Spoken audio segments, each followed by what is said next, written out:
first of the Honors Faculty Lecture Series. This is Dr. Sasha Pursley, who has agreed to come talk to us about the real story behind Halloween. She volunteered at one point, well, volunteered in air quotes, to give a lecture. She mentioned, and I thought, she said, Thanksgiving. So I was planning to have her talk about Thanksgiving. She said, no, Halloween. And this was 2 weeks ago. She said, oh, Halloween, could we do this? And she was really a good sport, so she's doing this on really short notice. We could have had her talk about Halloween in November, but I suspect she would not come. So, thank you, and I'll turn it over to her. Thanks. All right. Can we cut these lights here in the middle? Yes, indeed. Thank you. Well, I want to thank you guys for... I wish I had a flashlight.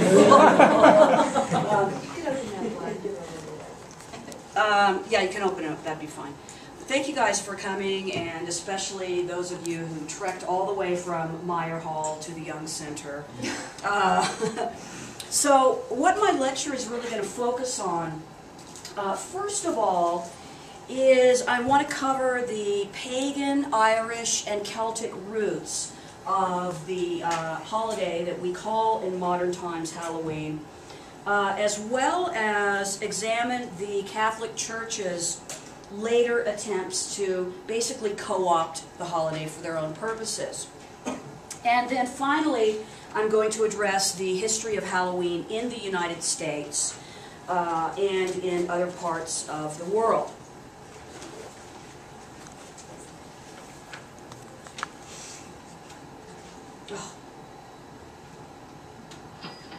Oh, I didn't know there were noises. All right, so the pagan Celtic calendar divided the year into 8 parts, each part lasting approximately 6 weeks or so. And each of these 8 parts were marked by one major holiday. Now, of these 8 major holidays, 4 were determined by astronomical events, things like winter solstice, spring equinox, summer solstice, and fall equinox. The remaining 4 holidays were connected to agricultural events. Samhain, which we'll be talking about today, was celebrated at the end of harvest on October 31st.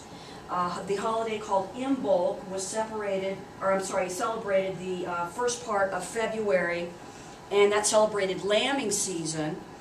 Beltane on May 1st marked the official beginning of summer, and then finally Lughnasadh was a harvest festival as well as the traditional festival of assembly where political and legal matters were settled. I just want to say for a sec, what ends up happening with Beltane is that, like Samhain, it ends up being co-opted by the Catholic Church. Okay, so we do have remnants of the pagan celebration of May Day with maypoles, for example.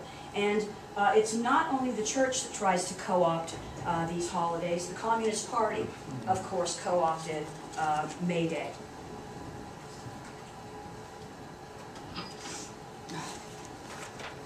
So, in addition to the 8-fold year, the Celtic year was divided into 2 halves, 2 parts, the time of lightness and the time of darkness. So the pagan holiday, I just mentioned to you guys that these folks celebrated on the 31st of October, was called Samhain. This is an old Irish word. Irish is a kind of tricky language. It's difficult, at least for me, to know how to pronounce much more than about 50 words. But this is pronounced Samhain. Now, the etymology, as I said, comes from the Old Irish saw, meaning summer, and flen, meaning end. So that means that Samhain literally translates to summer's end. Okay. Now, the Samhain holiday celebrated several key events. First of all, it signaled the end of harvest time. Secondly, it was the time to take stock of grains and livestock. Thirdly, it celebrated the end of the light time of year and the beginning of the dark time of year. Now, finally, it was a holiday associated with the dead. Now, in the Celtic calendar, October 31st was celebrated as New Year's Day. Okay, so there's that meaning as well. Okay. Now, I want to say a few words about the Druids. This was basically the ancient pagan religious group in the Celtic world before Roman missionaries came over and Christianized the peoples. Druids mostly existed in Western Europe. They were rather egalitarian. They had both priests and priestesses. They were a nature-based religion, so they worshiped the spirits of trees and other living beings. Polytheistic, and what we think happened, the evidence suggests that it was the Druid priests or priestesses who basically looked over or oversaw the rituals that would happen on Samhain. Okay, now in ancient and medieval Ireland, there was a place called the Hill of Tara, and I've included some photographs of it, and it was a sacral site associated with kingship in ancient and medieval Ireland. So here's how we know Samhain. Now Ireland was Christianized in the 5th century, but we know that these practices lasted well into the 19th and sometimes the 20th centuries.